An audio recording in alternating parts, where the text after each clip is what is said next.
Ladies and gentlemen, welcome back. Oh, 1 second. Wrong screen. Oh, ain't that just like you, Eric? Yeah. Ain't that just like you? Anyways, like I was saying, welcome back, ladies and gentlemen, to AWW Stipulations Showcase. Tonight, we got a real treat for you. We are showcasing each and every single one of our hardest, hardcore fighters on the roster. We got it all for you. We have a Hellbox match, a Smash Dummy match, and not to mention Peter's specialty, Hot Box match. It's going to be a good show for the rest of you guys watching tonight. And, sorry, you had something to say? I was just going to say legally we're okay. You know, the marijuana use isn't going to be a problem even though we're, you know. Oh, yes, for legal reasons, we will be saying that the Hot Box match does involve the consensual use of marijuana on both fighters' behalves. They had signed contracts before. Now, I do know that Eric Mistoff, my unfortunately contractually obligated co-host of the stream, has some stipulations he wanted to go over before we got started. You had a little absolutely. I just had a few things that I wanted to announce. This card will include a lot of qualifying matches. Winners of these matches will win opportunities later down the line in 2 weeks when Crowning Achievement comes around. They will. I see the camera. I'm sorry, I just noticed that you were looking off to the side. I was just making look at my face on that. Look how beautiful. Listen. This is S-Class. Fine, I'll do it how you want, even though that guy over there that happens to look exactly like me is looking pretty damn good. Listen, people, I guess. Like I was saying, we have a card full of qualifying matches. I will announce before each match that has a qualifying that the winner of that match, or runner-up if it be, will go on to 2 weeks down the line, Crowning Achievement, and they will be inserted into specific matches for championships. And I also have to say, I'm announcing the first person to actually be in one of those matches, seeing as at First Impression, finishing off the show with the First Impression Showcase tournament, the winner, Rebecca Caliber, as said by Adam Pierce, who is his general manager on Golden, she will automatically be in the Ultimate World Championship tournament at Crowning Achievement. So congratulations to Rebecca Caliber. You know, she deserved it. She earned it even. So, you know, I just wanted to get that out of the way before we started here. Alrighty, well, it's lovely to hear all of that. I'm glad to know that this show, as hardcore as it is, still has a structure to it, a level of... Listen. Adam Pierce, come on over first. Get a quick camera. I've noticed in the chat that we have some questions about who might be joining us off in the crowd section. Listen, this is a very early, stream for the careers of all these fighters to be in front of a live audience. So yes, we are joined today by none other than himself, Adam Pierce, and Mac Foley, FAS's manager. Listen, these guys might not get along the best, but contractual obligations put them in the position to where they need to witness their fighters for the first time on the live stage. We've also got one of the studio managers sitting in the corner. He keeps everything under control, under wraps. He's going to be monitoring the stream for us, listening to feedback. If there's any quality audio or video issues, please let us know. We are working with a new microphone and a new camera. Yeah. But, I feel like that pretty much wraps it up for our introductions. As you know, I am your S-Class host, Dice Excalibur, and this is your scumbag host, Eric Mistoff. Hey, we own it, baby. We own it. That's right. So, without further ado, ladies and gentlemen, let's get started with a WW Stipulations Showcase. All right, let's see if I can remember. Almost on the first try. All right. Wait. Nope. Yeah, go back to the full screen, you dingus.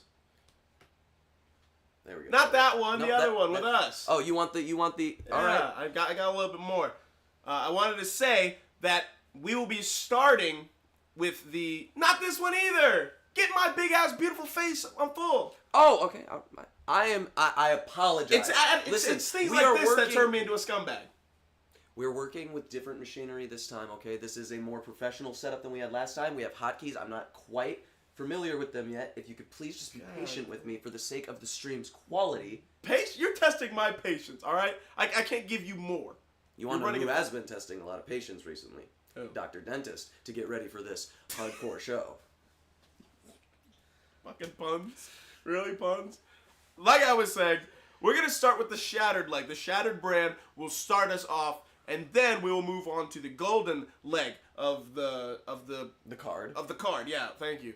And then main eventing will be the FAS leg, right at the end of the card there. And in our main event of the night is going to be a smash dummy match between Blanenborf, the Gerudo Tribal Chief, and Isaiah Caliber. Oh my goodness. That's to come, but right now, we're going to start off with some tag team action in a tag turmoil match between two of the greatest tag teams, and not only is Shattered, in all of AWW. Ooh, now that's a tall statement, Eric. I can't wait to be proven right, hopefully, by that statement that you just made, but the best team in all of AWW, two of the best teams in all of AWW, you know, I've seen quite a few of AWW's tag teams work before. You know, we have, obviously, Guys Night.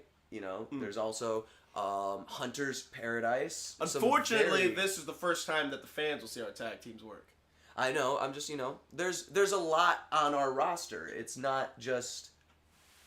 It's hard to believe that these are the best. You know, I'd have to see it firsthand. Two of the best. All right. So, in a tag team turmoil match, all bets are off. You can actually hit your teammate as well as your opponent. So you got to be extra careful with the way that you move. And what better way to kick off... It's fine. We're figuring it out. To kick off this card... Is this the right one? Yes. Okay. It shows the teams. Okay, and your okay. face. Your beautiful face, as you said. Okay.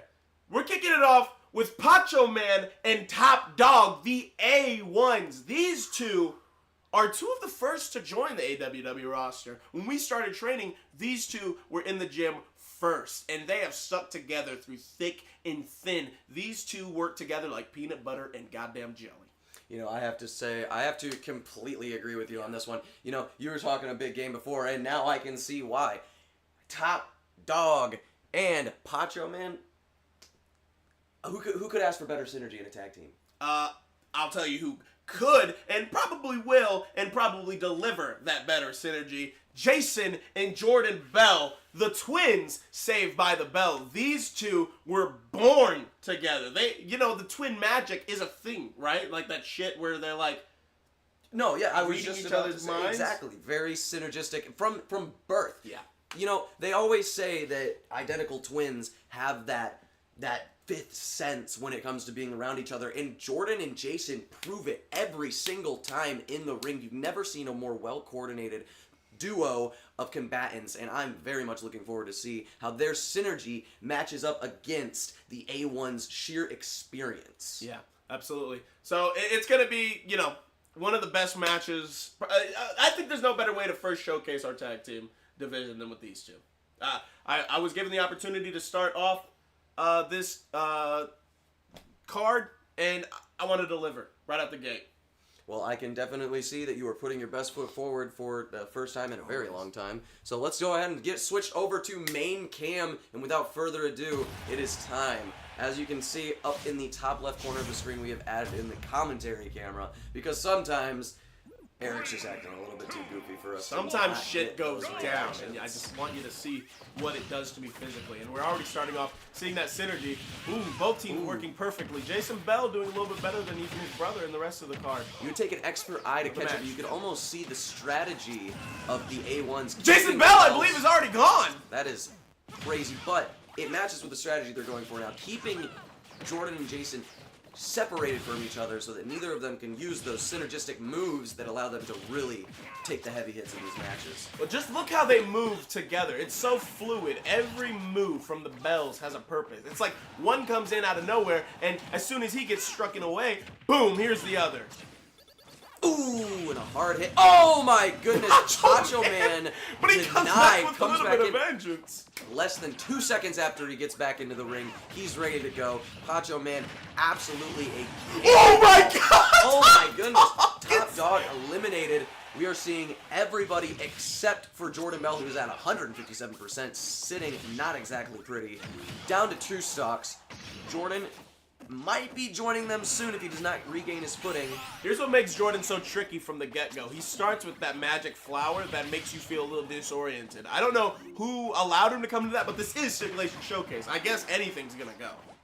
Yes, it's true. That is true. The philodendron flower is a very disorienting flower, especially when taken down to its base forms, which can make a very, very nice hallucinogenic. Top Dog gets the kill on Jordan finally, and Jason gets caught. He's gonna take a big beating here. That's gonna take the stock. But ooh, I thought Pacho Man might have been collateral. He got a little close there. Jordan does have some property damage out of that finish. Ooh, but it seems he's locking in, going for the Top shot. Dog. Does he have it locked? And ooh, a swing and a miss as Top Dog uses that experience to suss out Jordan's move. Jordan, whoa, what is Top Dog doing to our tag team partner? Jordan was able to uppercut both of his opponents, and Top Dog hit Pacho Man, and now he took out Top Dog completely! I mean, he got Jason too, and Jason's completely out of this match, unless he steals a stock to get back in here. You know, it just might There it be is. the fall apart that just happened between Pacho and Top that might let the bells come out on top for this. They do have the one stock advantage. Pacho Man at 132 with 2 stocks, Top Dog at 9 with 1 stock, and Jordan's on his last stock at 107. Bated breath as we both sit here observing these two mainstays just going toe-to-toe with each other. Each of them down to their final stock, except for Pacho Man, but he is not looking good at 160. There he goes. Ooh, there he goes down to 1 stock. We are now At an least you even need to playing focus field. on Top Dog. I believe she's the more dangerous of the two. That is true, but they also need to focus on themselves, seeing that Jordan is not sitting pretty. Ooh, Pacho Man! Ooh! Oh my God, with a miraculous recovery. I was not thinking he was going to be able to get out of that one.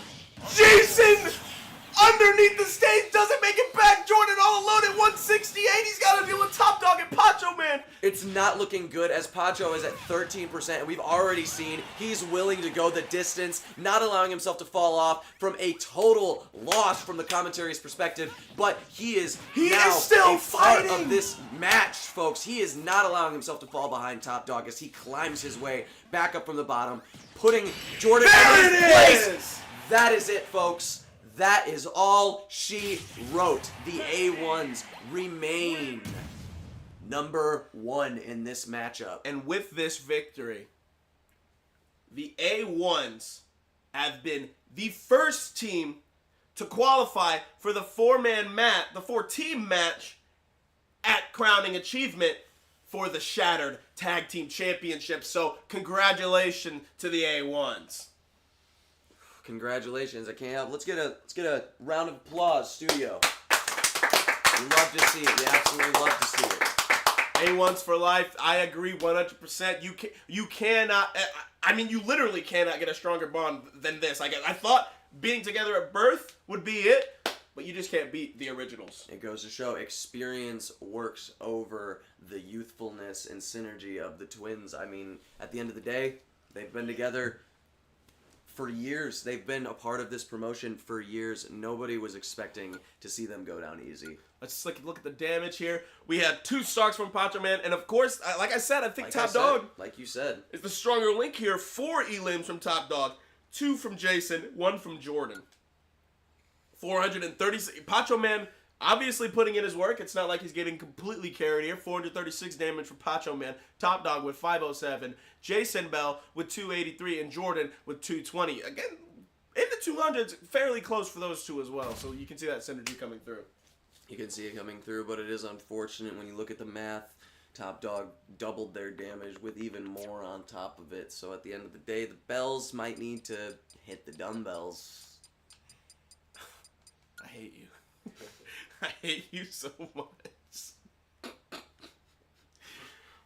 Next up, we have a very exciting match. We have a no disqualification match against a man we know a little, maybe too well. Oh. The Mac Truck, Max Mana! Oh my goodness. Now, Eric, I know that we've had this disputed and solved legally, but no disqualifications. Are you serious? Look, I know how you work as a person. I know that you have a method to your madness, so to say. But the man killed somebody last week, and you're putting him in a match where there's no disqualifications? What's to stop us from having a repeat? Listen to me right now, okay? Who better to showcase the no disqualification stipulation than a man who literally does not care about life so much that he is willing to end it on live stream. Okay, this guy is going to cook in this match. And the fans love it. He killed a man, and the fans supported him through it. Okay, so don't get mad at me. This is gonna get clicks. This is gonna get views. This match is gonna kick ass when Max Mana goes head to head with his opponent, which you cut me off from even introducing, disrespecting Miss Allie Alter. Please apologize to Miss Alter. Allie Alter, to you and your other personality, I am extremely sorry. No disrespect to you or, you know, the match that you're about to put on, but I'm just worried. It comes from my heart. It comes from a deep-seated place in my heart. I hate to see the damage that Eric allows to be brought forth in these matches, but at the end of the day, like I said, there's often a method to his madness. So, as long as we don't have to see anybody leave without a pulse... Listen, I do what I do to ensure Amiibo Combat Sports Entertainment gets put on the map, alright?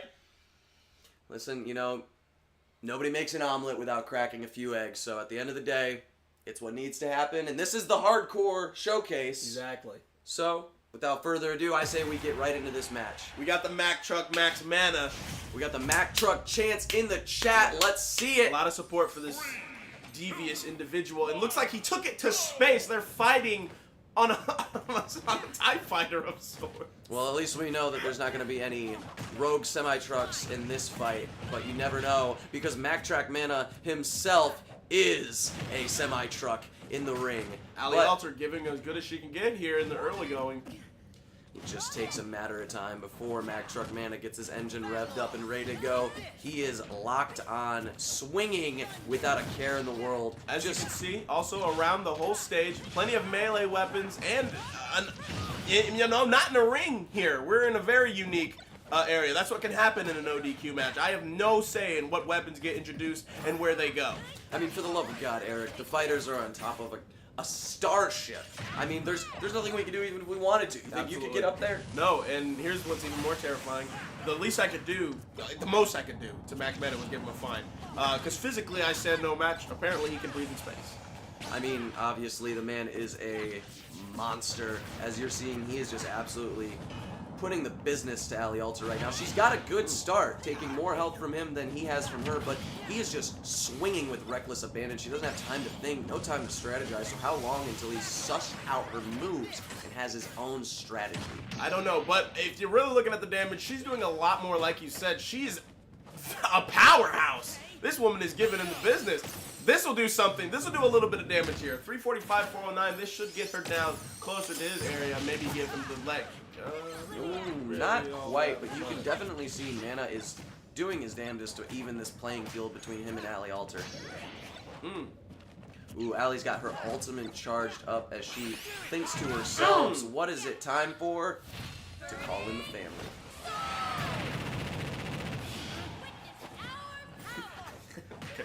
There's a parfait or something on the left side, and Allie Alter scoops it up and has a nice bite. That's right. These show the reckless abandon in this match is honestly, they're beating the brakes off of each other and they still have time to eat. You could not even comprehend the amount of reflexes. Was that an exploding crate of TNT? God, it is just... Allie Alter now in her other persona that you mentioned earlier, now she's a little bit quicker, not going to hit as hard, but she will maneuver much better. As you can see, she's dodging everything he's throwing. Oh my goodness, this transformation she has undergone might just be what she needed to get this leg up and finally have time to think between Max Mana's relentless attacks. And he's just throwing so much shit at her. Baseball bats, magic wands, a fucking scythe, there's a banana peel in play. This man has no care for anyone or anything. Look, she's poor girl. She slipped on a goddamn banana peel in the middle of a match, and it allows him to take the lead here, 289 to 269. Nice. Oh my god! That was hell of a... I'm looking in the chat right now. We're having to bring in a ringer for the ultimate. Not sure that's all fair. Well, I do remind you, this is a no disqualifications match, so any and all third-party members that enter the match are still considered legal because at the end of the day, they're in space. There's nothing we can do to stop this match, even if we wanted to, and that is what horrifies me the most. Ooh, nice freeze. Frozen in place. We have What? ultimate. What? Oh my What? Did he just do that with a thrown item? Collects the smash ball to hit another ultimate? Putting Ali Alter at a disadvantage. Oh, she returns the favor with a receipt that just might even this playing field. Oh my goodness, Down to the even wire. playing field. Max Mana trying to regain his composition. He's still swinging with fury. Oh, there's that exploding TNT box again. Explosives in the ring. See what I mean? This is a hard-hitting match. This is what we were looking for. Max Mana. He seems to be having a lot more trouble here than he did with who shall not be named, out of respect for him and his family. Yes. Ali Alter giving as good as she can get here. She is not in the lead right now. Max Mana with a 30% lead, and he keeps on cooking 40% now. You know, you have to wonder, Max Mana, he's a very powerful fighter, very determined, very confident, but for the first time in his life, he's had to slow his roll. You can see as he's now having to think about a strategy towards the end of this fight, he's realizing just swinging and swinging, it doesn't seem to be working, so he's finally using his other abilities, doing his best. Ali Alter under 100. I don't know what the hell you were just talking about, because the match I'm watching, Max Mana is in complete control. He, again, slips her with a banana peel, and it allows him to get a free strike in. So what I'm saying is that now, instead of just swinging with all of his might, he's using strategies. He's outsmarting his opponent. A spaghetti. Kiwi. Max Mana just chowing down! The man is hungry! No respect for his opponent! Mid-match, chomps down a 4-course meal. He's gonna take the finish here, but it means nothing! 155 to 27, this is all but over. Absolutely no chance. I hate to say Max Mana! Ooh, how the fuck did that phase right through Ali Alter? Ali Alter using a technique I have never seen before in the ring to slip underneath or sideways or No somehow fucking way! around. No fucking way! We might have a second chance here, folks. Ooh! Death Doesn't from even above! bother with it. Disrespectfully, not even bothering to waste his ultimate on Ali Alter as we see Mac Truck Mana come out once again on top in this singles no disqualifications matchup. But you can't take anything away from Ali Alter there. She went into this match against a fan favorite, and she still gave it her all and put up a hell of a fight against Max Mana. I want to see the damage here that was given from both opponents. I do also want to see this, but I mean, also you have to think she lost the match even with the help of outside members that weren't part of the match. So really, at the end of the day, how much better would she have done without the help? We got a yeet in the chat. Jey Uso is not present, but I'll give a yeet for main event. Anyway, 509 from Max Mana, and 436 from Ali Alter. Very impressive. That's not a big gap. This is not a very big gap. That is not. So, you know, it was a good fight. You know, it was not... There was no predictions to be made. It could have been anybody's matchup, for as far as we know. And I do have an announcement. This matchup, the winner, which is Max Mana, will go on to Crowning Achievement and be a part of the 8-man tournament for the Brawl Bros Championship. Congratulations, Max Mana. You love to see it. Now, because of this match's outcome, seems a little bit inappropriate, but this was the part in today's live stream where we were supposed to have the dedicated moment of silence for Cock and Ball 2. So we're still gonna do it. Do another one? It just, I mean, it just feels kind of inappropriate, but we should just kind of get it over with. He's dead. Well, yeah. Why do you think we are having a fucking moment of silence? We did one. Yeah, that was for Okay. Cock and All right. Ball 1. All right. All right. We'll do a moment of silence right in the middle of the fucking action. All right, thank you very much for that moment of silence. That's how I like the thoughts and prayers go out to the Cock and Ball family. Thank you for not pursuing legal actions. I mean, it was in the contract. You wouldn't have been able to get very far, but... All right. With that being said and done, whatever, let's move on back to the action as we have a grudge match up next. And you know what? This is the best duo of opponents that we could choose for the grudge match. The Amiibo Nightmare, Cody Rhodes, up against the smartest Amiibo in the world. The smartest Amiibo in the world. The smartest Amiibo in the world. The smartest Amiibo in the world. Burb is here. Burb and on is first here. impression, these two met in the showcase tournament. If I'm remembering correctly, I do believe you're correct in that assumption. And Cody Rhodes mopped the floor with the smartest Amiibo in the world, but he did get his stocks off with some very smart tactics. So now they're running it back in the first ever grudge match. Perfect grudge match competitors here. They do not like each other. They are complete opposites. Brains meets brawn in a grudge match. No holds barred, just beating the piss out of each other.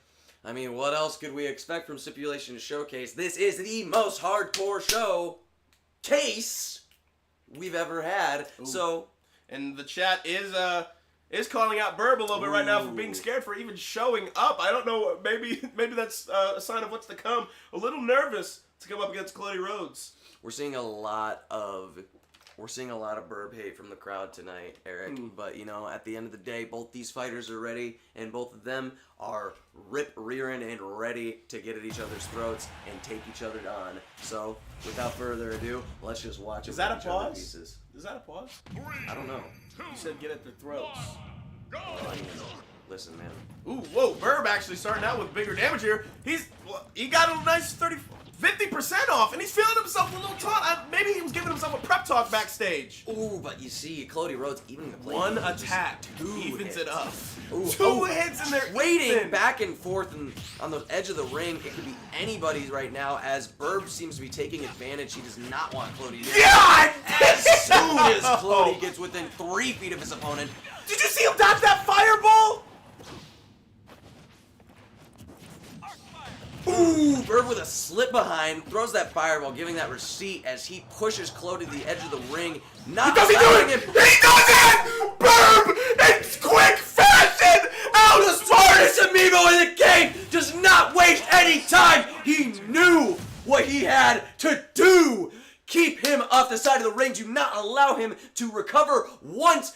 How long was that match? I want numbers right now. That might just be the quickest we have seen somebody beat the 44 brakes. seconds! 44 seconds, less than a minute. That is a perfect callback to what happened at first impression. How did Cody lose those 2 stocks against Burb? Getting off stage and Burb putting him down in the dirt. And he did that right here, and it favored him. Because the grudge match, you don't have extra stocks. It's 1 stock, 500%. That's all you have. And he used his time perfectly. He said, I don't need to get 500% off of you. I just need to get you off this stage and keep you there. See, this is where you were saying it's a battle of brains meeting brawn. They had a week to think about this, and I guarantee you, Cody Rhodes spent that week focusing on his strength, building his endurance, but at the end of the day, none of that mattered because all Burb was thinking about is how do I slip behind this motherfucker and put him in his place. No, God no. God no. Cody Rhodes. I don't think we had some people over here asking if Cody Rhodes is injured. I don't think so. Like you just said, he was training physically, getting into the most tip-top shape. It's a little embarrassing. His pride is definitely injured. I mean, at the end of the day, it wasn't an injury as so much as it was just a strategically placed ring out. I mean, Cody could get right back up and run his way back into the ring and try to put himself back on business, but at the end of the day, he was disqualified. He was out. Grudge match rules even can't accommodate for that. Once you are struck from the arena, that is the end, and that is all she wrote. So no, it's not an injury, but it is an injury to Cody Rhodes' ego. And I do have good news for any Burb fans, which now that we've seen the result of the match, it seems like a lot of the Cody fans are now fans of Burb. Burb has just qualified for the 4-man tournament for the AWW Championship on Shattered at Crowning Achievement. Congratulations to the smartest amiibo in the world. An extremely good showcase of the smartest amiibos.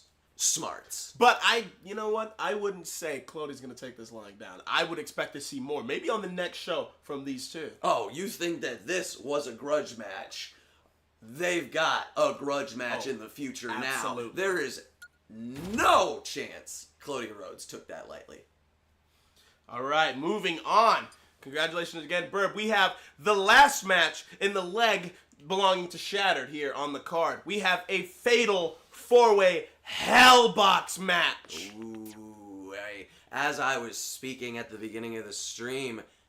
Give me the full screen. I'll give you the full screen. Talk to him. Let me talk to him. Talk to him. All right, as I was saying... Talk up the Hellbox match. Talk up the Hellbox match. Absolutely. Well, at the end of the day, I don't really know what the hell the Hellbox match is. I'm about to show you. Lava floor. Walls of piston-activated bouncers pushing you all over the place. Like I said, when I got addressed by Adam Pearson, I was addressing the lawyers. Oh, the other thing that happened with the other thing. You did secure lawyers, right? Yeah. Like they... We're good. Mac Foley made sure of it too, actually. It was Mac Foley? Yeah, Mac Foley. Did he call them on, like, his, I met like, his phone? I met. It's not a real phone. They can't. Yeah, I know. That's what I'm trying to ask, if he called them on it, because I don't think he called anybody. He said, Hey, you guys realize I'm here, right? We're not talking about, we're talking about other stuff, Mac. It's not it's not that big of a deal. Scoot over. Okay. Okay. Hey, I'm coming Mac, on. Mac Hey, Foley, hey, everybody. hey. It's okay. I understand you got your job, but I come on here to tell them a message. My phone is real. My assistant's real. That is my office. Don't let... What are you laughing at? It's my office. Okay. I got the lawyers down. This match is official. Everyone's got waivers signed. Let's get it started. You know, the man has spoken. So at the end of the day, you just have to kind of roll with it. Mac, you said it yourself. Mac has a unique way of running his promotion, but at the end of the day, he always shows out, and it always works out. He makes me uncomfortable. Makes me uncomfortable. Yeah, that doesn't happen a lot. We'll talk about this. Okay. Right, like I said, the last match in the Shattered leg of Stipulations Showcase is a fatal 4-way Hellbox match between 4 incredible talents. We have... Ooh, I'm seeing some familiar faces. The Gilded Gladiator, Titus Blade. Yes. We have Ludicrous Lukey Luke. Ooh. The runner-up of the Showcase tournament at First Impression, the Prince of Breadcrumb. And the Fecal Fiend, Boobidar. And before we start, I'm going to make this completely obvious to everyone. It says here that the winner of this match will go on to crowning achievement in the 4-man tournament for the AWW Championship representing Shattered. But the runner-up goes to crowning achievement for the Brawl Bros Championship tournament. Oh, so we have not only... So this isn't just a battle for first place. Mm-hmm. This is a contest for second place. Mm-hmm. So it doesn't matter if you lose as long as you get that secondary slot. Absolutely. You still have a chance to prove yourself as a first place contestant next week. Absolutely. I mean, you want to shoot for that first spot for the World Championship, but... Everybody wants to shoot for the first spot, but unfortunately, there's only one first spot. There's only one first spot. And you know what? Second place isn't going to be too bad in this match. This is, for a very rare occasion where second place is not, because second place usually if you're not first, you're last. If you're not first, you're last. All right, we got Breadcrumb and Poop Eater starting off on the top of the Hellbox here. Ooh, and you hate to see that. I almost expected a Duke drop kick from Poop Eater. All 4 competitors in the lava. Oh my goodness! Oh, I'm getting hot just watching this. Oh my goodness! Oh, everybody. A burn is the worst type of injury, Eric. I don't care what they say. You can beat me with a bat. You can hit me with a chair. You burn me in the ring. That is a whole different side of me you're gonna see, and we're seeing. Lukey Luke just summoned a fucking dragon. Oh my god! Is that allowed? Is that allowed? It's a Hellbox match. Anything goes. You're right. You're right. At the end of the day, anything goes in one of these matches. I can't say anything as much as it just. Just the heat of this battle is making me sweat right now. Not only do you have lava on the floor, but a dragon in the sky. Here comes the poop punch. Here comes Oh the my poop god, punch. the poop punch. The poop. Ooh, he nails. Every competitor has now lost a stock here. Poop Eater is fired up on the side of the ring. Absolutely pissed and pickled right now. God damn, look, he Never seems mind. to have taken some growth hormones and he took care of Poop Eater relatively easy. Sent him to the stratosphere. Ooh, we got two competitors stuck in the lava. Hate to see it. Poop Eater just cannot get himself out of this situation. Here comes Lukey the meteor shower from Lukey Luke. Usually when training he never really hit this move, but he seems to be doing work right now! Ooh, Breadcrumb was almost able to avoid that, but he took the mistake of trying to step down off of the ledge and got caught by the meteor shower. Poop Eater seems to finally recover. Little known fact, actually, to any of the audience members, but Titus Blade and Breadcrumb are actually very good friends. IRL, they went to college together. So this must be a little awkward. It's got to be a little bit awkward, but at the end of the day, Breadcrumb's just a bit more of a serious fighter, so I would not expect him to be really thinking about that right now. He's just thinking about that first He wants place to win. spot. He wants to win. And Titus, I guarantee you, is thinking the complete opposite. He just wants to have fun. I know Titus is out here just enjoying himself. I mean, he's been in plenty I'll tell you who's not enjoying himself right now. Look at Lukey Luke just getting bounced all over the place. Lukey, look at 300. And there he goes like he was never even here. I don't know if I've ever seen a percentage that high before. Ooh, we might be looking at another poop punch Ooh, here. another poop punch. Titus Blade better get himself under control because it seems like he is lined up. Hello and goodbye, Titus Blade. I hate to see it. And now Lukey Luke brings in a fucking the Magic School Bus. You know, I would not expect to be saying this right now, Eric, but Poop Eater has had a disadvantage of the lowest health in this matchup right now. It has to be his size, you know. He gets stuck down there, and it's harder for him to get out. I mean, this probably favors Lukey Luke, as anytime he gets stuck down there, he has an easier chance of slipping out of the crack. I almost saw Dookie dropkick over there. Lukey Luke does seem to have the movement in this matchup, but Breadcrumb just seems to be a little bit more on top of the situation right now. I mean, you look at the percentages Who right now. the fuck is and that? What is going on? Who's Who's this woman in the foreground? Please. She's in the bottom thirds of our broadcast right now. Was that an interruption? Matt, can you see what was going on with the broadcast right there? Again, Lukey Luke with his final, and then a third poop punch in one match. I didn't even realize Titus Blade had been eliminated. Titus Blade is out of this matchup. Lukey Luke taken down to his last stock, but as I said before, it seems like Breadcrumb might just be observing and looking for his opportunity. You can see statistically he is on top in this battle. 2 stocks, 147. Poop Eater on his last stock at 145. Lukey Luke on his last stock only at 11. Breadcrumb, a slip and But a fighting fall. Poop Eater will quickly get that damage up. Breadcrumb, a slip and a fall, put him in a very unfortunate position. It does not seem like he's going to be able to escape this. He did, though! He did the unthinkable! And not only that, he almost eliminates Poop Eater! Oh, and he lost. He's down to his last stock. Down to his He's eliminated! Poop Eater is gone! These two men are going to crowning achievement! The meteor shower is going in the wrong direction. Lukey Luke chokes on his ultimate. Breadcrumb proving himself, taking advantage. Oh my goodness, putting Lukey Luke on the edge. Now Breadcrumb's Another a bigger dragon! This Hellbox match not only has featured one flying fire-breathing lizard, but 2 fire-breathing flying lizards! This could go either way. Both men stuck in the lava. Breadcrumb needs to get out of there now before he builds up too much damage. Breadcrumb stuck in an unfortunate situation. The dragon might have cost him. Lukey Luke, it's anybody. The dragon might be the decider. Who win? Who win? Breadcrumb wins! Breadcrumb wins!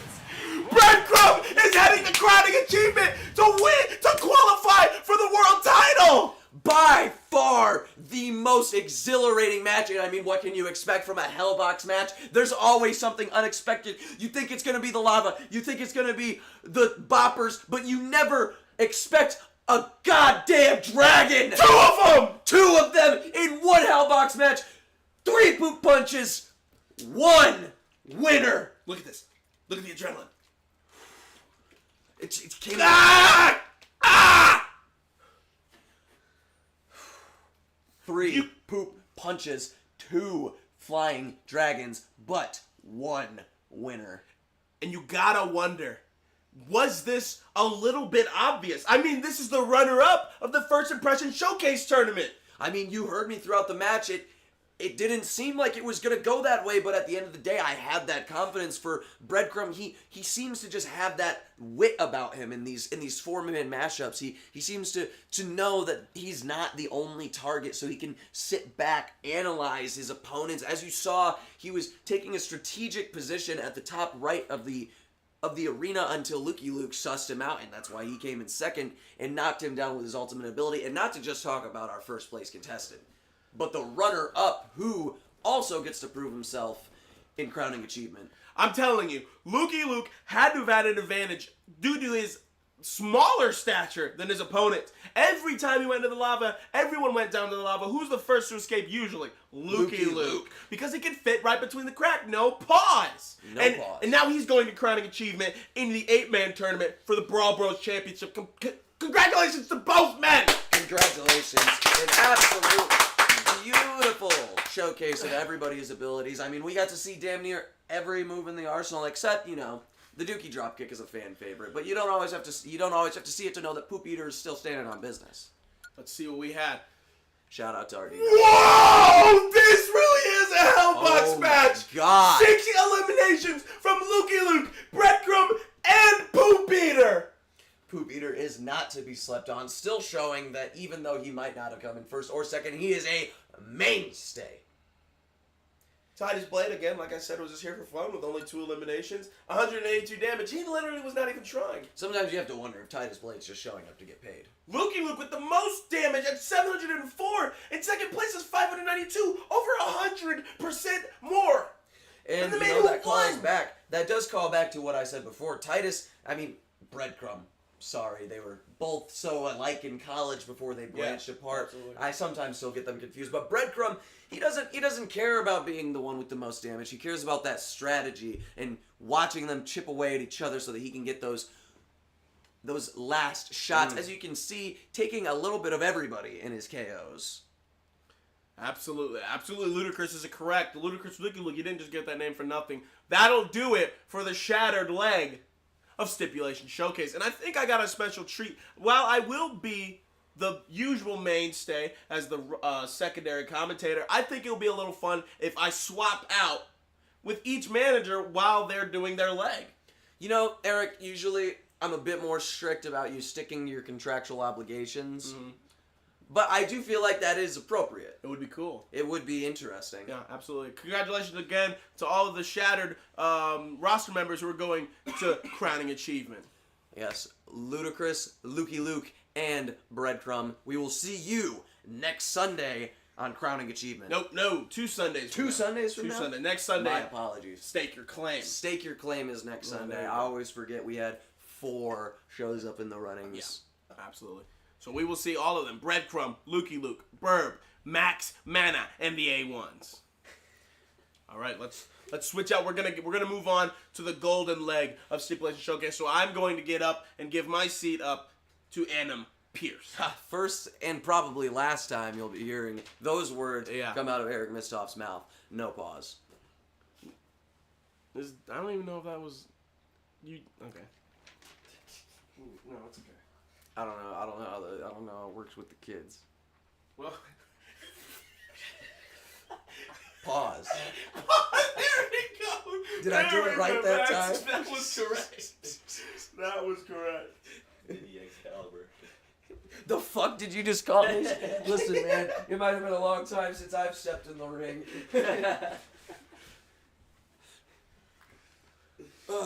Good evening, AWW. Can you read my handwriting? Probably not. Sure you remember I'm Annam Pierce. I'm the manager of the Golden brand. We have another riot here for the Golden brand. Maybe not quite as hard hitting as the Shattered leg, but absolutely entertaining nonetheless. So our first match, another tag turmoil match.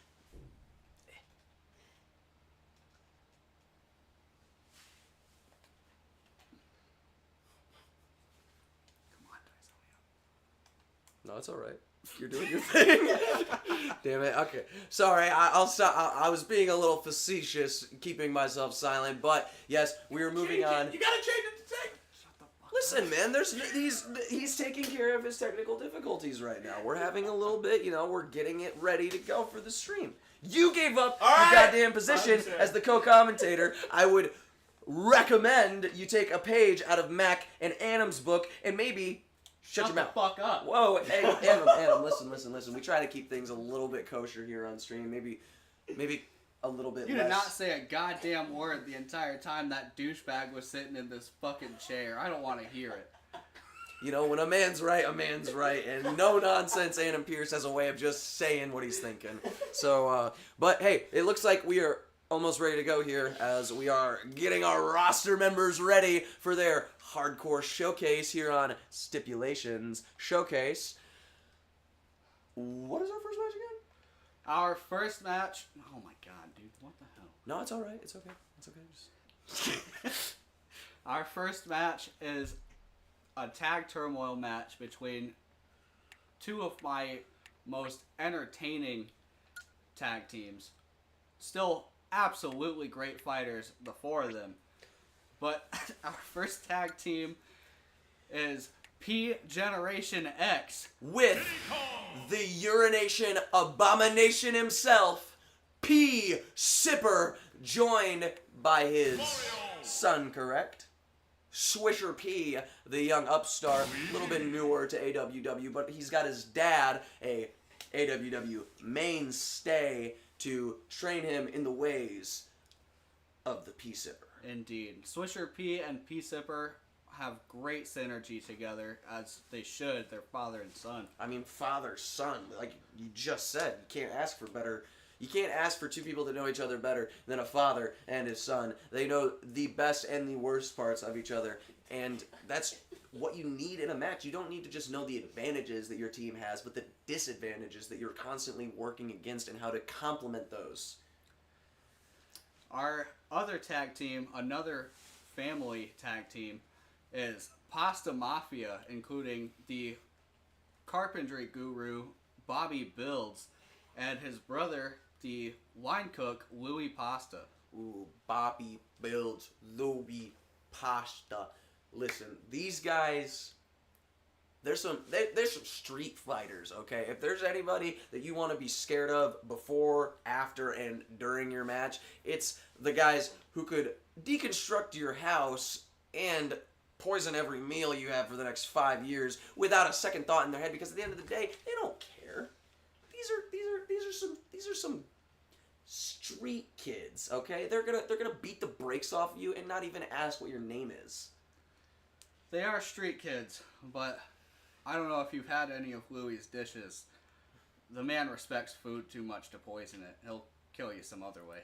Oh yeah, well he's still gonna kill you at the end of the day. Like, you gotta watch out. So, but P Generation X, they've got the size and the speed to keep up with the savageness of the Pasta Mafia. Now, just like on the Shattered Leg, the winner of this match will go on to Crowning Achievement, right? Mm-hmm. Yeah. Crowning Achievement in the tag team tournament for that. Fatal 4-way. I apologize. So let's just get started, shall we? Yes, I'm seeing a lot of feedback from the audience. One specific: why would you be scared of a human and not a big ass gorilla? Now, normally you'd be correct. Gorillas outmatch a human on any day, but look at who they're up against. All right, these are two down and out for the count guys that just. They're built different. They're Italian. Let me tell you something about Italians. Italians have a You way. might have spoke too quick, Dice. Pasta Mafia is not doing too hot right now. But always remember, it was a human who killed Harambe. That is true, Adam. That is true. Pasta Mafia doing their best to separate P Generation X from that father. Excellent strategy. It is an excellent strategy. It Because appears to be working. when they're together, there's nothing. There's nothing. Ooh, P Zipper knocked out of the ring. You have to wonder if just that big body of his makes it a little bit harder for himself to recover after that. So that might be a strategy. Target, and Swisher P is eliminated as well on his first stop. You're seeing Generation X, while they might be some heavy hitters, are just at a stock disadvantage right now. Pasta Mafia, they've been separated, being kept away from each other. It seems that Generation X seems to be adopting their strategy, evening the playing field. Louis Pasta just coming in from the first stop. Ooh! P-Zipper beating the brakes off both his son and Bobby Bills on the edge of the stage. Getting a stock off of his Oh, own and son. Swisher P returns the favor, immediately drop kicking his father in the face, causing him to go off the stage. You have to wonder if a move like that is going to pay off, and if it doesn't, what that's going to mean for the relationship between... Oh my goodness, these two do not seem to have it in for They seem to have it in for each other, as the father-son duo seem to be each other's worst enemies in this match. Oh my god. Oh! Bobby builds out for the count, leaving just Swisher P and P-Zipper to just absolutely have their way with Louis Pasta. No pause, full ditty. Louis Pasta rips his final, attempting to get both father and son, but gets neither, and is giant vacuum somehow. That whiff might have just cost him this tournament. He's already at a disadvantage not having his brother there to help him out. But he's still doing his best, holding his own, getting some hits in. Maybe we might see a major upset, but I'm almost saying this is written in stone. I might have to agree with you, Dice. Louis Pasta is, however, one of the luckiest people I've ever seen. It is true. This man does have a way of just crawling out of some deep holes. I He spoke too soon. You know, I wouldn't say I spoke too soon, but this is a hole that was just a little bit too deep for him to claw his way out of. As we see P Generation X move forward and win this tag team fight. Louis not getting a single kill in this match. Ooh, you hate to see it. That's definitely going to be a point of contention between the brothers. P-Zipper seemed to target Bobby Bills specifically, it appears.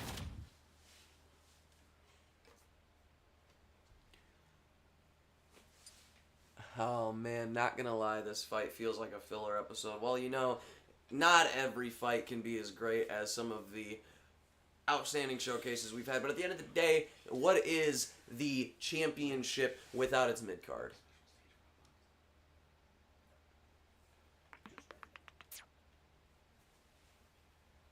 Alright, our next match is a hot box match, and this being a red state somehow took more lawyers to get this match approved than the Hellbox match, and you saw how chaotic that was just a few moments ago. Hey, well, you know, you can consensually kill as many people and burn them in lava as you want, but the second you bring marijuana into the conversation, you're playing with sin, Annam. So, at the end of the day, it's not very surprising, but also, come on, guys. We're in this day and age. Everybody's on something. Peter's just here to show us that it's a weapon. Peter, the master of having a good time, just wants to bring everybody into that, but also they just don't get it with the marijuana. People who don't smoke the kind of weed that Peter smokes are usually pretty incapacitated by it. That is true, but his opponent is none other than Dr. Dentist himself.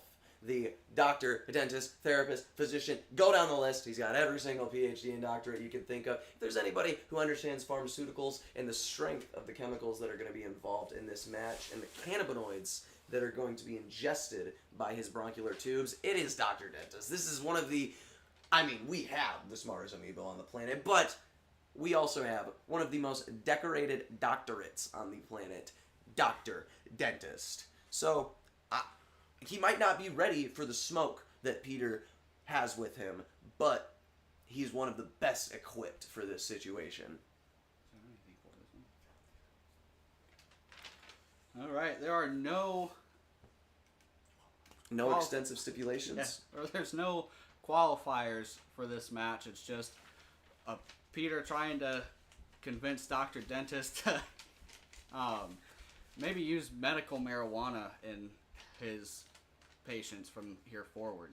Yeah, we do know that Dr. Dentist has not always been for the holistic approach to, bettering one's health and lifestyle, but Peter goes to show you can still contend on the AWW roster, even blitzed out of your mind. Maybe not to a degree that necessarily gets you victories, but the crowd loves him. The crowd does love him, so I'm excited to see what we have in store.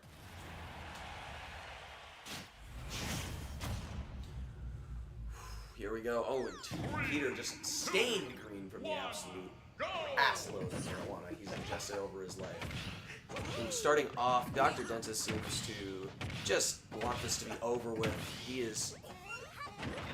Seems like he wants to end this quickly. Dr. Dentist still has harsh feelings about using marijuana in his office. That is true. I mean, the man was born and raised in Ohio, so... Peter got the lighter with him. Well, he picks it up again. Dr. Dentist has momentary... I don't know what's going on with him, honestly. Dr. Dentist absolutely letting loose in this matchup. Dr. Dentist throws a lighter at Peter, who has his final on deck. Dr. Dentist with the suppository blast. FDA approved medications to try to help Peter get himself back into the game, but even with this ultimate, it does not even bring him close to the level that Dr. Dentist is on, as he just seems to have total control over this match. You have to wonder if the pre-game sesh that Peter had beforehand might have put him at a severe disadvantage for this. Dr. Dentist appears to have picked up the healing plant, which is what it was that he had earlier.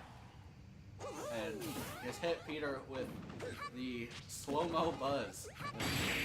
Ooh, and that From is below all just takes she him wrote. out. A gimmick match is a gimmick match. You don't want to see it going forever, but Peter had Peter called this match. You'd think he would have had a little bit more of a strategy going into it, but... It's Peter. He doesn't really have a strategy going into anything except blaze it up before, during, and after the match.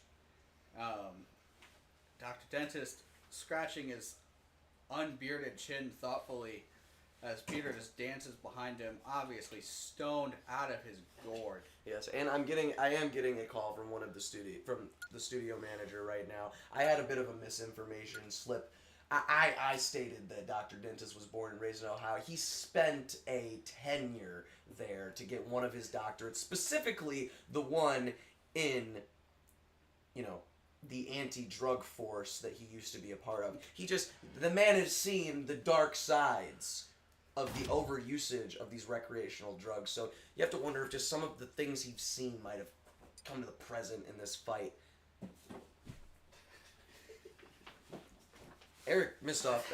Sorry, just a little bit of a distraction off the side of the screen. Seems like he was getting a little familiar with one of our roster members.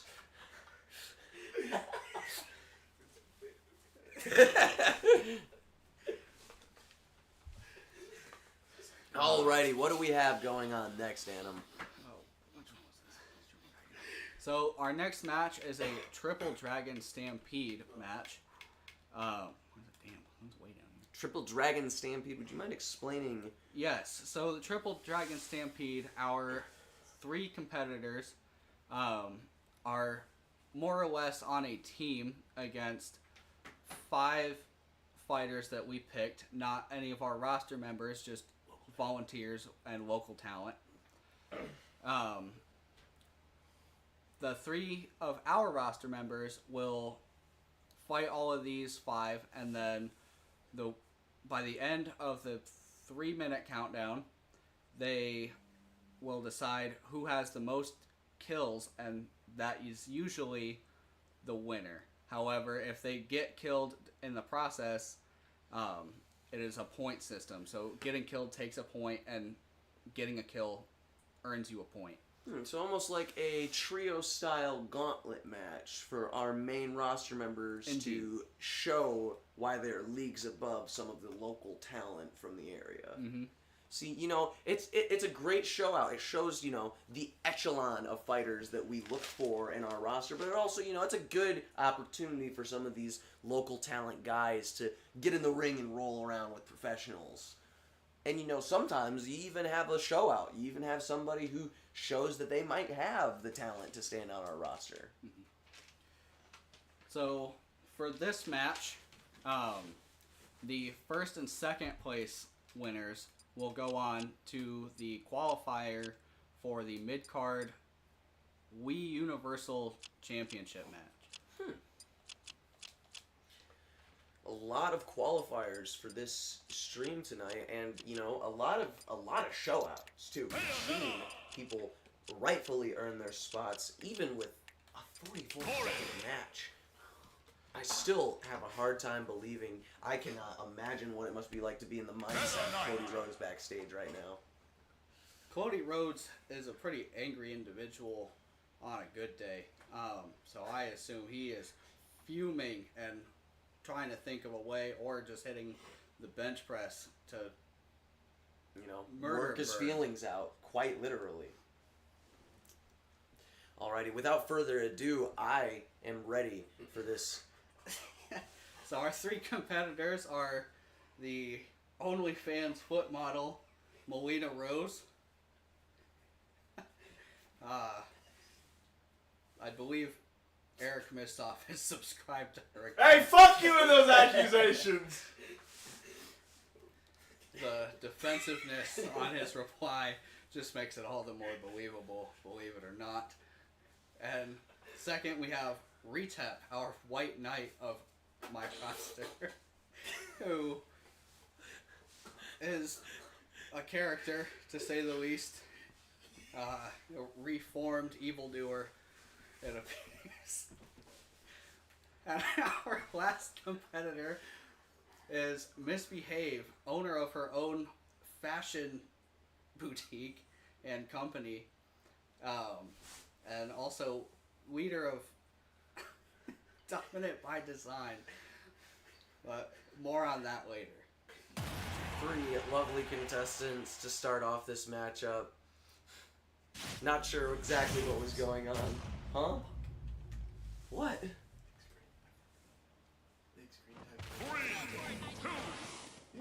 Big screen. Face cam, big face cam screen, please. Oh, There you go. okay. Jesus. It's confused. Fucking tech guy. Yeah, technical issues. Oh god. One of those volunteers. One of those volunteers seems very familiar. Oh my god. I'm glad I quit.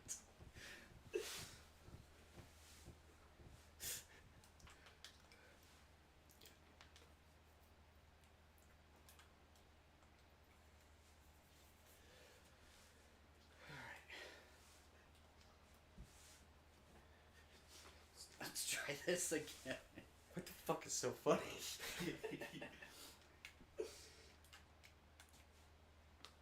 Alright. Okay. Back to the show. Sorry about our technical difficulties there. It's no problem. It's to be expected when working with equipment like this. It's our first time with this level of quality. Ooh. We see that we have 5 volunteers looking like some very familiar fighting styles. Yeah, it looks like one of them would like to copy Mac Truck Max Mana, and hopefully we don't have anything like that in this match. I mean, we do run a very, very to be sought after promotion, so it's to be expected that some independent circuits would be, taking inspiration from our moves and some of our fighters' styles.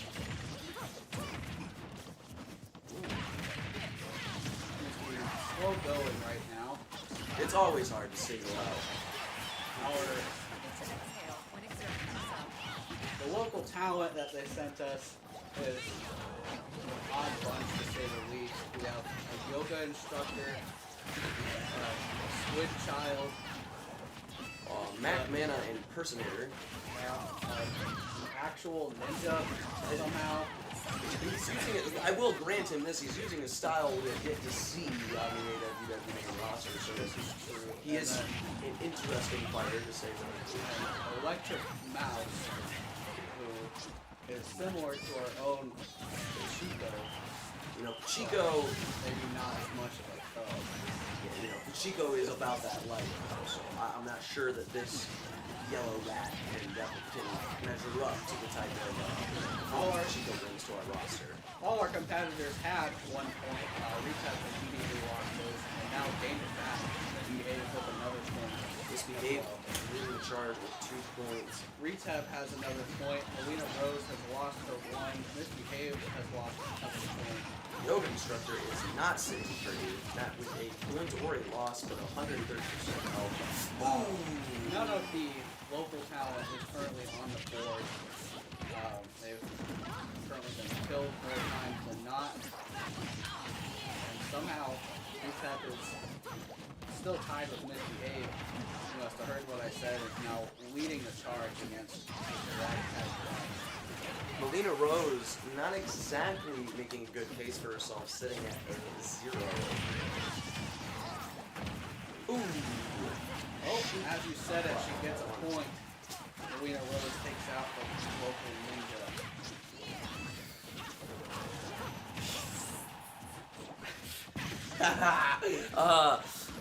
Yes, Misbehave putting herself in this competition with 1 point, following Rita, who just came down to, brought down to her level with 1 point as well. Misbehave still leading the charge as we round this out with a 2-1. It's over. All fighters stop swinging.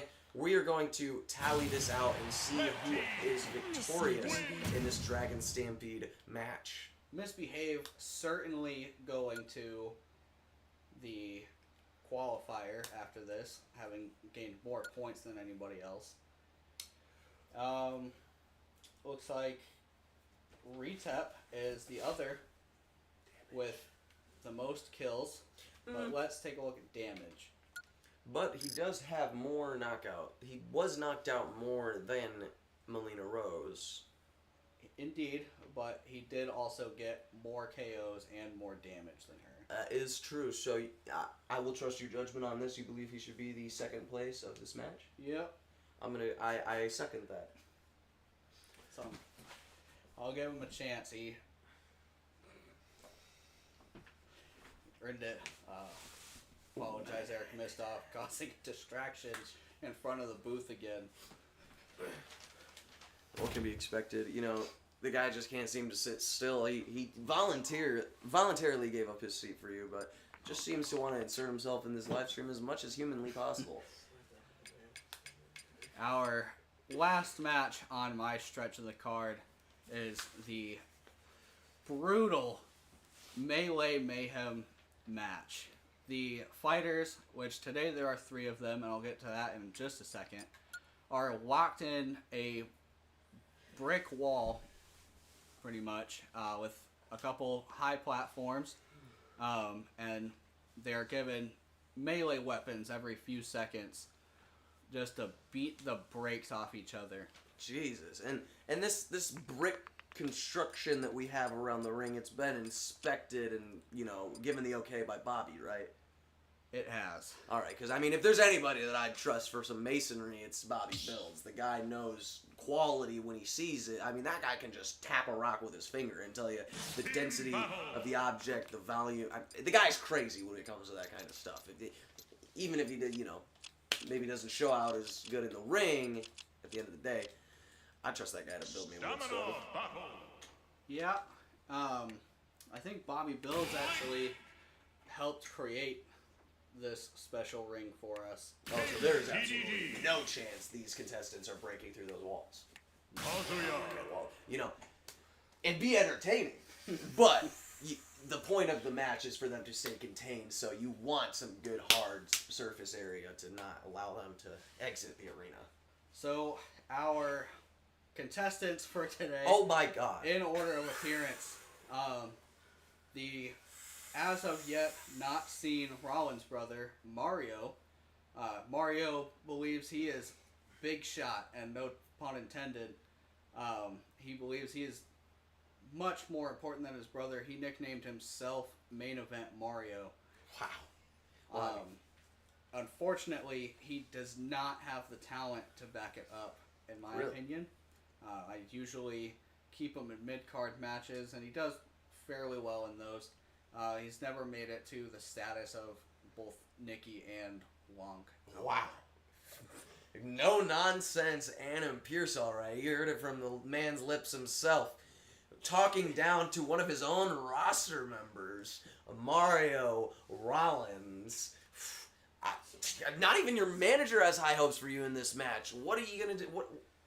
I can only imagine what the guy's got to say for himself. Dice, I implore you to please just look at the other competitors in this match. Oh, trust me. You heard my reaction when I saw the card, Adam. I don't have high hopes for Mario Rollins either. Even if he was a good contestant. Our next contestant is the great Texan himself, Doodle D. Doodle D. Hard-hitting, big motherfucker. That's most I could say about Doodle D without embarrassing him too much. He may have the heart of a Texan, but he is quite humble. And I mean, here at AWW, we do have contractual stipulations outside of this showcase that say that fighters that use weapons as a part of their main arsenal, not as a picked-up object, are allowed to utilize those weapons to the best of their abilities. But my God, a 75-pound wooden mallet? Jesus! I've seen some horrifying sights after matches when he's brought the hammer down on his opponents. I believe Dr. Dentist had to sew quite a few jaws together. Listen, after his matches. I know we've been talking a lot about the two contestants, but I'm getting some raging chants from the audience. We're getting it. Gil, because the third contestant in this matchup is none other than God's Fist, Gil Fistman. Take it away, Adam. Now, last but certainly not least, for my own safety, is Gil Fistman. Gil, I hope you don't mind that we brought you out last. It's dramatic effect. Listen. Gil. We saved the best for last. That's why we never disrespect you by putting you in front of two fighters that they can't hear this anyway. They wouldn't match up to you, Gil. So we put you afterwards to show that you stand above the rest. You know, maybe we should just stop talking and let the man do his work. And there's no qualifiers, anything. No, the winner of this match will go to the qualifying for the Ultimate World Championship with Rebecca Caliber, who is one of the only contestants so far. I'm getting ringside. Gil said that you said winner and not Gil Fistman. But, you know, that just don't let him hear that. There is opportunity for anybody to win this match. It's not just set in stone. Look, Dice, I don't mean to stop you short, but I can feel Gil staring into my soul right now. So let's just start the match. We're 25,000 feet off. We're 25,000 feet away from the ring, and I can feel him looking at me. So yeah, let's just go. Let's just go. Start the match. Gil Fistman, Doodle D, and Mario Rollins. Ooh, I'm excited. Here we go. Doodle D out the gate, swinging that hammer. Oh, but Mario Rollins slipping behind him, returning the favor with his sword. Gil Fistman inserting himself into this matchup. Oh my God, it is a slash and clash here in the middle of the ring. Gil Fistman only using his fists, though, still able to assert himself above the others. But at the end of the day, we don't even know. Choke slam from the heavens. Oh my God. Now you felt that choke slam, Adam. You know what it's like. Yeah, I spent 4 months in the hospital, and I now have 16 pins in my spine after Gil chokeslammed me through my desk. And I mean, he hit that on Mario, am I correct? Yeah. And so that just goes to show that Mario Rollins, we might not have high hopes for him, but the man is resilient. The man is built to withstand this type of punishment. So maybe he might swindle his way out of a loss on this one, but you got Doodle D in there. That's a hard matchup to come out on top of. Indeed. Now, if you haven't noticed, there is no scoreboard or damage calculator in this match. That is something that we have done. So the winner of this match is just as much of a surprise as us here live as it is to the fighters. I mean, it's anybody's game. Mario coming out with the super hammer, taking a lot of damage to Doodle D's doorstep, I'd assume. But like you said, I can't even tell who is on top. You want to think it's Gil. You want to believe it's Doodle D. You hate to think that it's Mario. Already eliminated. Oh my god! And it comes down to Gil Fistman and Mario. Could this be expected result or the upset of the century? Oh Oh my my goodness! God. Oh my god! You Gil would hate to be on the throwing receiving end. Punch after punch into Mario's throat. Mario. No pause whatsoever. Mario coming back for more with Oh the my confidence. God. Oh my god! 2 big boots to the jaw. Gil Fistman is putting on a show for us, Gil- folks. Oh my god. Gil has Mario on his knees before him. Once again, no pause whatsoever. Oh my god, once again, taking the boots to the walking mat that is Mario Rollins. Oh, and God. a Gil Fistman signature choke slam from 20 feet in the air. Mario picks up a flower trying to regain his composure, but at the end of the day, it might just be set in Gil- stone. Gil has taken hit after hit, and he still let that haymaker go right into Mario's jaw. The man is a fucking monster. He doesn't even need the weapons. Mario, you wonder, is this confidence, is it Oh my resilience, or is it sheer stupidity to put yourself through this much punishment at the hands of God's fist? Gil Fistman, Mario, although he seems to be getting the break speed off him, there's no telling. Oh my God! A big boot to the solid brick wall built by Bobby Built! Oh, Mario Rollins! Gil just breaking Mario against the fucking turnbuckle. The man, there was no doubt in my mind that he was going to win.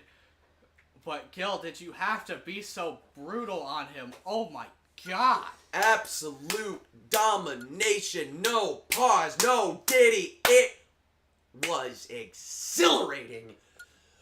But at the end of the day, God's fist is God's fit. Oh.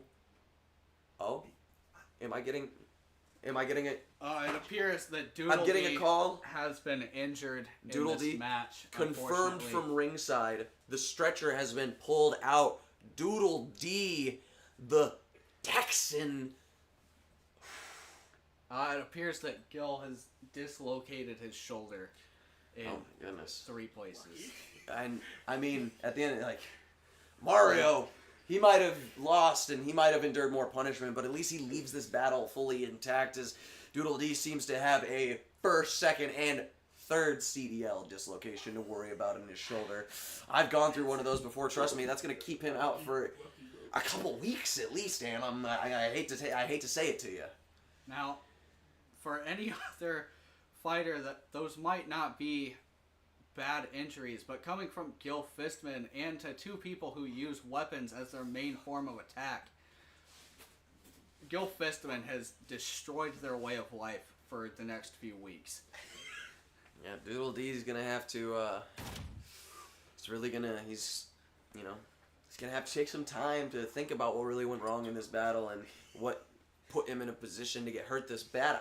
Doodle D is he's a built guy. Like I said, 75-pound wooden mallet, and you've seen him swing it. It's a little bit shocking to see that, even Gil Fistman, one of the strongest amiibos I've ever seen in my goddamn life, you just don't expect to see just an off shot like that to put Doodle D so far in the hole. No pause. Alrighty, but that was your final matchup. It was. So I am going to give up the stage to Mac Foley, and I am going to find my bodyguards for now. Yeah. You might want to get on the phone with the hospital. By the way, he's on his way there, but you know, make sure you put him under the company insurance because last time when yeah, they could have resuscitated Cock and Ball too, but we didn't have the insurance yet. So it's kind of like, you know, I'd like to make sure that doesn't. I know it's just a shoulder dislocation, but also it was just a punctured lung for Cock and Ball too. But you know, lack of insurance kind of ties the hands. That is horrible, Dice. I did not know that. Oh well, yeah, you wouldn't because all of the calls from the lawyers got redirected to me before I got a hold of Mac. So yeah, and the calls from the family too. Very unfortunate. I did speak with the family, but You that's can enough of understand that. them? I did. For me, it was just a bunch of roofs and arfs and like. Hey, anyways, listen. Let's give it up for Adam Pierce. Wonderful commentary. You love to see it. And without further ado, for the first time on AWW, it's me, Mac Foley. You know it. That's right. It's good to meet. It's good to finally get to see you in person. It's It's good been to a long be time. here. It's good to be here. It's been it wasn't too far of a drive from your office. I'm assuming. No, you know? not really. It was like maybe 100 steps, but let's get right into this. You know, I got. Hey. Oh, okay. Yeah. All right. Let's go ahead and switch. We'll Got switch my to notes main here. cam real quick. So All I right, got a pretty exciting card today. As you all should have watched, you know, video that we put the video that we put online. Sorry. Yeah. A little nervous. First time being here. Yeah, you know, you're used to running things from behind the scenes. Yeah, you know? yeah. So, first match on the card, banger. All these matches, bangers. That's why I'm on the main event today. That's true. That is true. I mean, wait. I am the main event. Yeah, no, you're right. Yeah, you know, this is the final showcase of the promotions, and there's a main event at the end, which would make it the main event of the showcase. You know, I've been meaning to ask, by the way, you're talking about we're talking about that video where, you know, Eric obviously was getting a hold of you to get everything sorted out legally. Where did you get that desk made? I saw it's like a Venetian, like the sheer. Very nice, very expensive. It looked really like the custom. Bobby builds. Really? Certified, yeah. Really? He does metallurgy. I didn't know that he worked with metal like that. Yeah, the more you know. I know, and like I saw you had so like did you have the table made to match the phone or the phone made to match the table? Because I love the phone is built in. Oh, it's built into the table. So essentially the whole He's table an electrician is a phone. too. He works with electrics. Yes. I didn't know Anyways, he was good with let's get to the lighting. match. Stop. I'm sorry. It's just it's a really nice desk. Turmoil match It's a really nice against desk. the Nasal Force making their debut Nasal of Schnoz and Honker versus the Wet Speg Connection. Wet if I got Spaghetti that right. Connection? Yeah. They got such a weird name. I know, try you not know, to it's say hard it, for me to keep track of them. But it consists of Squirtastic and Noodle, two of my personal favorites. Personal favor, you know, I hate to be on the other side of the fence with you during this match. Really? But you know, you have your personal favorites in the Wet Spaghetti Connection, but I've been keeping my eyes on Honker and Schnoz. You know, I actually know them from the independent scene. Yeah, you know, you got that email from that long list of numbers with @Gmail. That was me recommending them, actually. Oh, okay. I just figured if you heard it from me, you wouldn't take me seriously. So I just. What are you talking about? I take you seriously. Really? Yeah. Oh. You just don't call me. What the hell is the matter with you two? Well, let's switch to the big screen. Alrighty, Let's you know. get the show on the road. Yeah, so unfortunately, while we might be, you know, amicable with each other, I am on the Nasal Force side of this fight, and Mac is Wet Spaghetti Connection You know, kind of guy. I'm kind of hoping they realize the general manager is watching all this, so they show up and show out. And I've always been, like I said, personal fan, Nasal Force, so I'm excited to see them as they seem to be holding ring dominance. Ooh, but West Spaghetti Connection regaining their footing, putting themselves on either side of Nasal Force. Oh, looks like they're hitting each other. Need to get some teamwork going if they want to win this. Now, you know, Wet Spaghetti Connection, if I am, you know, not mistaken, they haven't been working together very long. Yeah, so they're still kind of new. They're kind of trying to get the groove. you know, Nasal boiled- Force was born into this. They came out of the same womb tag team. That is true. They were tag teaming since birth. I've seen some of their early shows. It is insane. It's crazy seeing a baby hitting somebody Running that hard. drop kick from Noodle kills Schnoz. Nas. Honker seeming to be just... And Noodle kills Squirtastic. That just shows that they are still an early tag team. You know, They got a lot of things to work out. Uh-oh. Honker damaged by Schnoz's ultimate and unfortunately taken out by his own teammate. But he got Noodle out also. That is true, so you have to wonder if this is one of those synergistic sacrifices. Oh, that and there goes Schnoz. Schnoz brought down to his last stock. And West Baguette Connection, while they might not be as synergistic as Nasal Force, might just have the AWW experience under their belt to come out on top in this match. ooh, that was big. Ooh! Schnoz, That Max Aura unfortunately. blast. Oh my goodness, and that might just be it, folks. And that is it. That game. That is my favorite tag team. And you know, there's a reason why they're on the AWW roster. They know how to work, even if they're not the most coordinated tag team on our roster. Yeah, as you can see, it looks like Noodle is carrying. Good God. Yeah. Oh my good lord, he was But indeed. Noodle also has been in AWW for a little longer. You know, that is true, and Honker and Schnoz, they're new. They're new. They're not used to, you know, working with the talent that we have. You know, they got to bring more to the table. This isn't the indie scene anymore. Pull up my notes here. Was there any qualifiers for that match? There was not. That was just a good old tag team match. A good old debut match, a good showcase for Nasal Force. And, you know, they took an L on this one, but I'm still looking forward to see what they could do in the future. Let's give a big round of applause to West Baguette Connection. Thank you very much. Beautiful, beautiful. All right. What do we have up next for us? Mac. We got a triple threat against... What? I don't know what they're yapping about over there.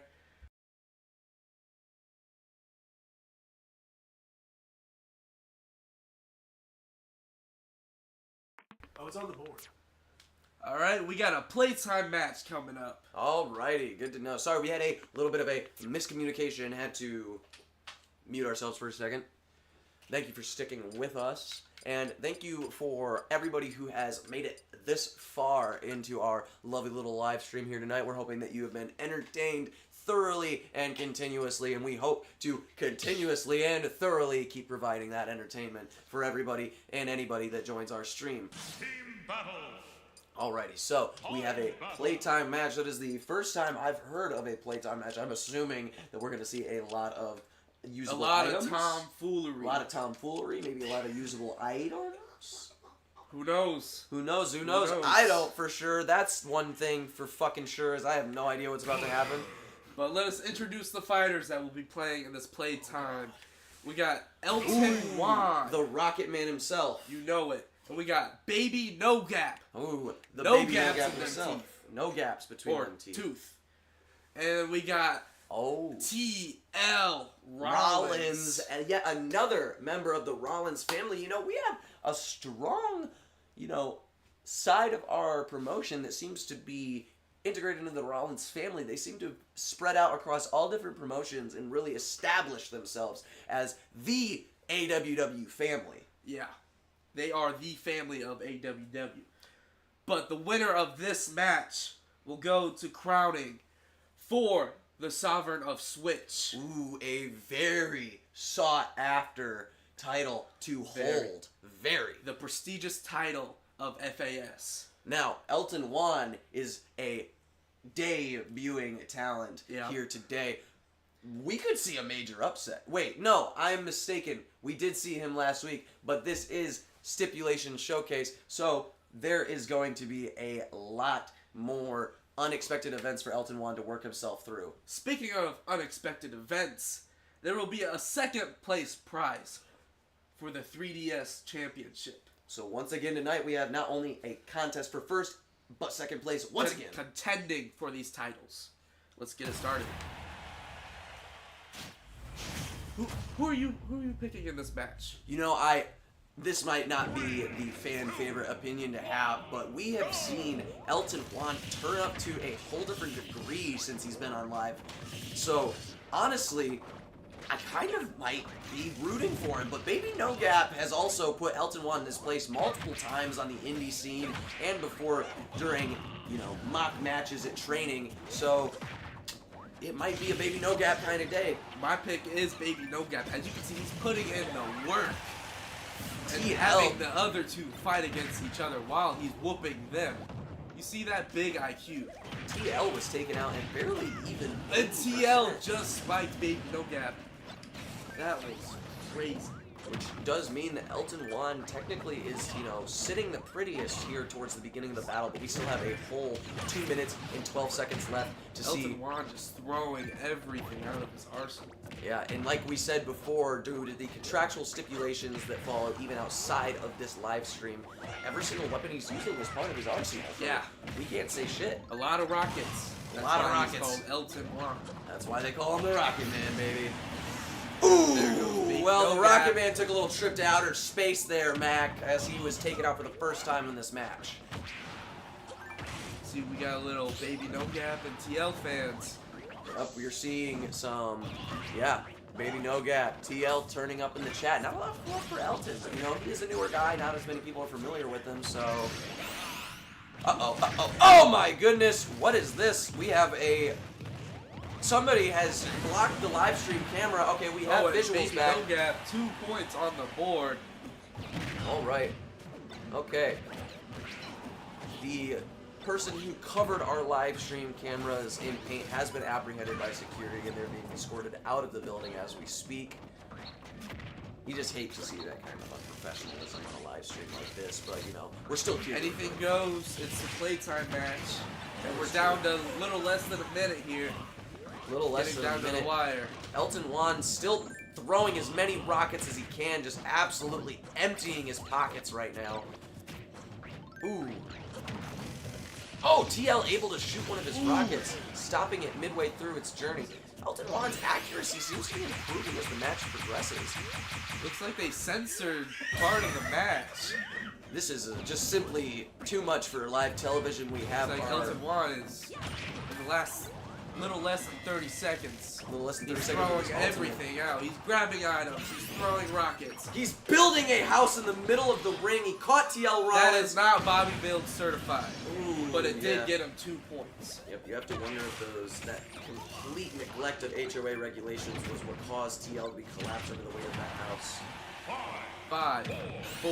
Oh, he built another house I don't in the think he's last gonna get 2 it. seconds! That's time! He was just showing off his house. Showing off his skills. We might be... And Elton Juan. What did I say? It might just be Elton Juan, the Rocket Man, showing that though he is a debuting talent newer to the roster, he has the talent to stand on business with the AWW roster. I can't help but say to, go behind the scenes a little bit and say this man was getting his ass kicked by everybody until we decided to start doing live streams. And now it seems that Elton Juan wants to impress. Let's see the damage. I want to see what happens. wanna see the damage? I want to see what happens. And it looks like Baby No Gap will be going into the contenders match for the 3DS championship. 2 newer talents. Well, you have to be wondering how And it- TL is feeling. And it looks like Baby No Gap got the most damage. Ooh, the most damage, as it seems Elton Juan had the least amount of damage. This is nearly unprecedented. Whatever it takes to win in the playtime match. That is true, and we saw he was throwing anything and everything out of those cartoonishly deep pockets. Yeah. Just, I cannot. It always blows my mind. You never expect, like, an underdog, a underdog victory like that.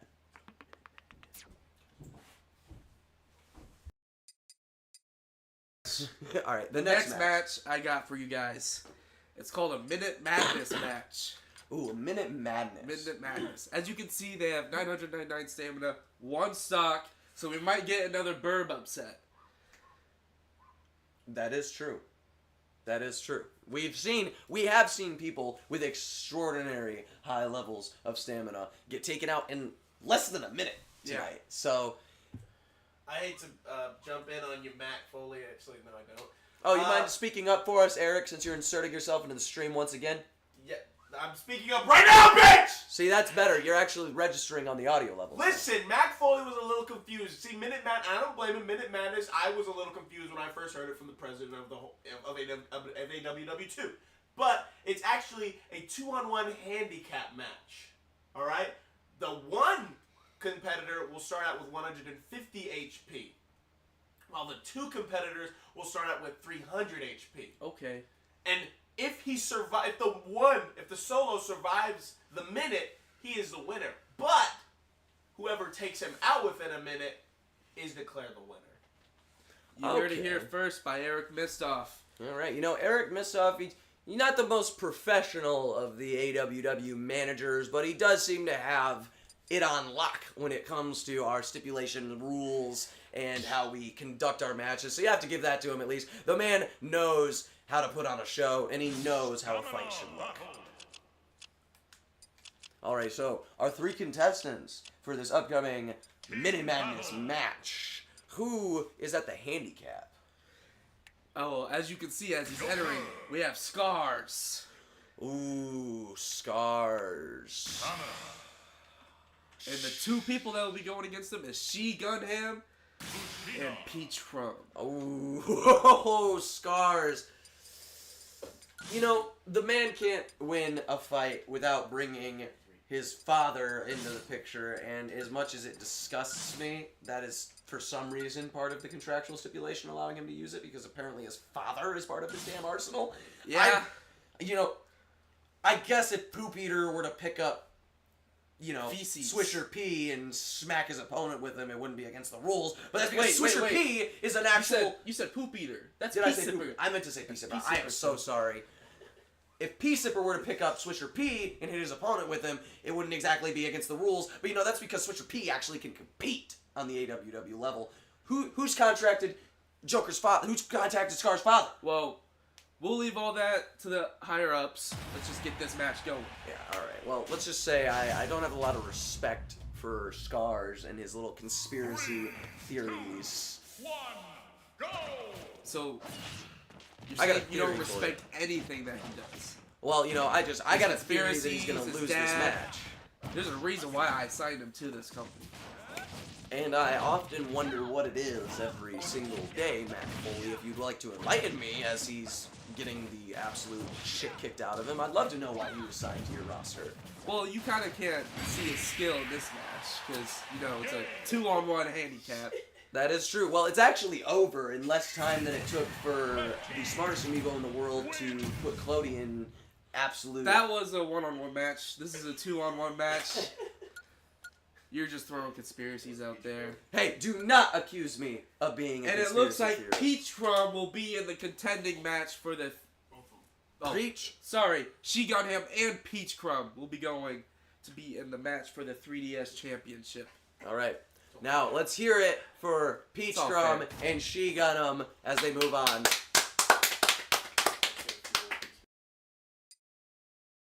All right, and let's hear it for Scars. You're just a hater. Come on.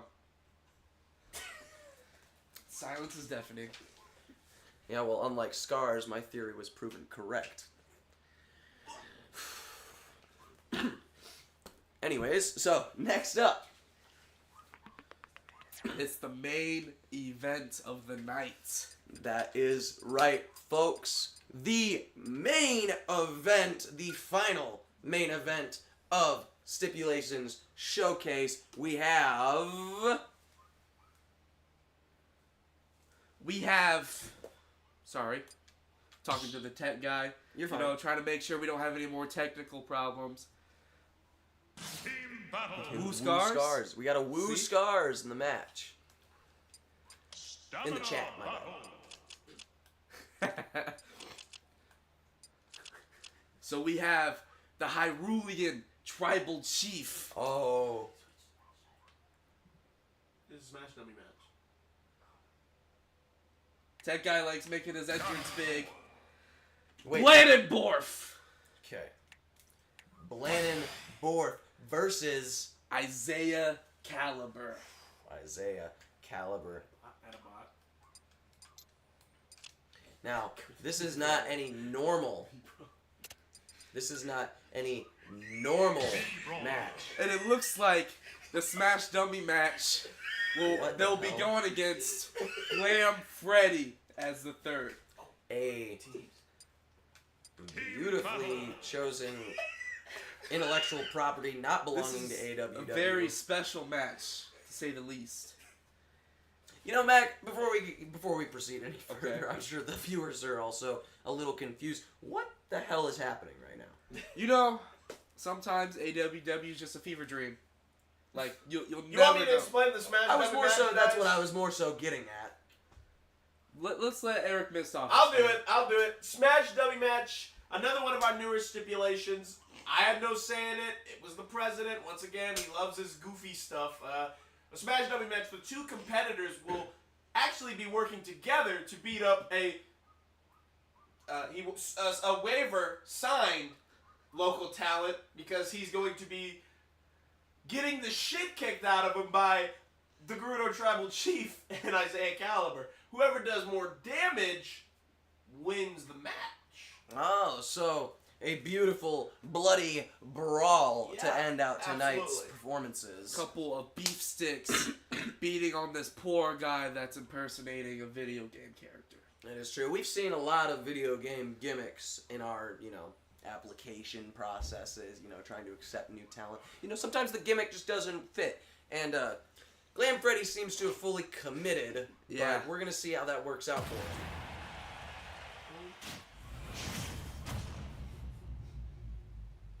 Alrighty, getting started.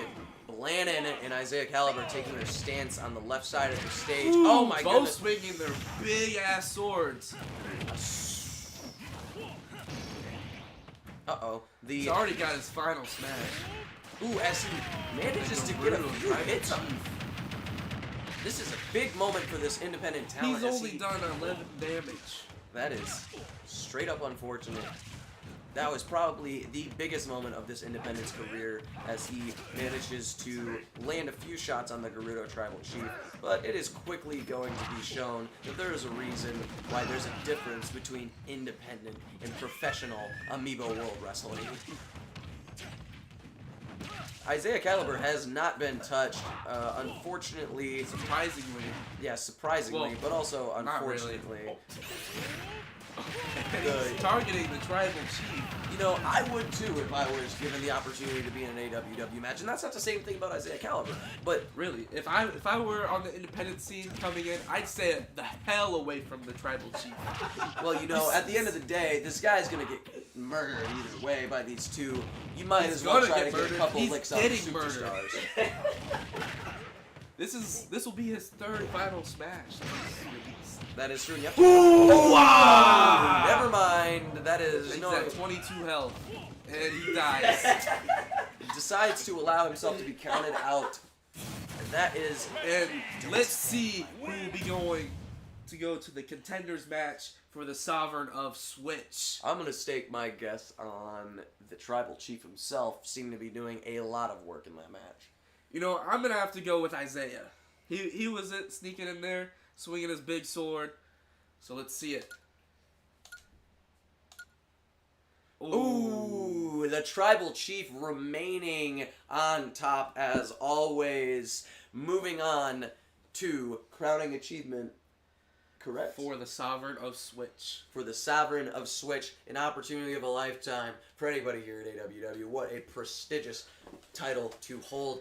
Thank you all so much for joining us tonight. It has been a truly exhilarating time here at AWW. We have all the managers here. We have our studio exec. We have everybody here just absolutely the edge of their seats with some of the matchups we had tonight. We had some matches that weren't even a minute long, some matches where people were put in the hospital. What else could you expect from the most hardcore matchup yet out of AWW? Thank you very much. I will allow the co-hosts who have joined me today to sign off before we wrap this up. Thank you, ladies and gentlemen. I have been your host, S-Class Excalibur, and we will see you for Midweek Mashup and next Sunday for AWW.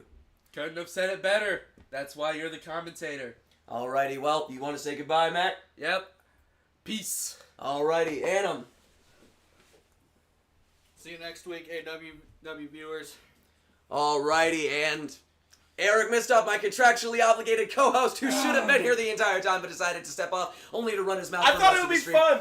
I thought it would be a little bit fun. No, I you're thought right. It was fun. it was great not hearing you talk for extended periods of time, but unfortunately you'd keep opening your mouth to ruin that moment of bliss. But anyways, we're gonna allow you to. If you speak guys once more. got your jobs right, I wouldn't have to talk. Anyways, thank you all for joining us this week on AWW. We will be